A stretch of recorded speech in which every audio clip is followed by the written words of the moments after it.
Hello, this is The Point. Later tonight, the fight for copyright of Albert Namatjira's iconic artworks.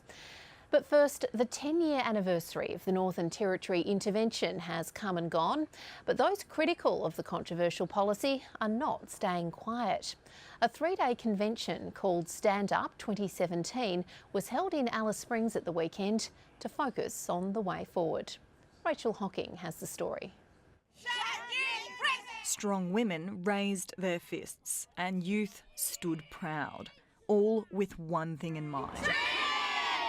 This delegation has lived under Liberal and Labor interventionist policies for 10 years.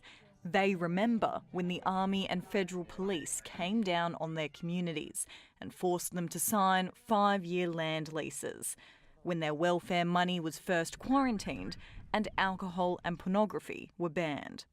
It was prompted by allegations of child sex abuse in 2006. But still to this day, not one prosecution has occurred.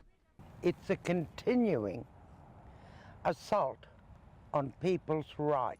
They want to regain control over their communities, and they say they have the solutions. One of the first things that needs to happen is to stop contractors coming out. People have been trained and trained and trained, and then trained some more. We've never been given the opportunities to become the teachers. We're always the teachers' aides. We are now standing for treaty. The treaty that we are standing for at this camp is asking for a space to think for ourselves, a time to recognize our sovereignty. We developed The conference held panels on a range of issues from housing to workers' rights, income management and incarceration, with many attendees pointing out the exorbitant cost of programs under the intervention, estimated to be more than $1 billion. lobby against intervention, lobby against stronger futures, because it's your taxpayers' money that's been wasted over the last 10 years. High on the agenda was child removal and maintaining culture. Rosalie Kunith-Monks is currently working with her daughter Nala to set up an immersion school where culture comes first and children won't study English until Year 7. A keen listener of what elders had to share was Dylan Voller. And it's been an absolute honour to be able to sit in a room full of all these elders and leaders of our community and learn as much as we have. But it seemed the only member of federal parliament listening was Green Senator Rachel Siewert.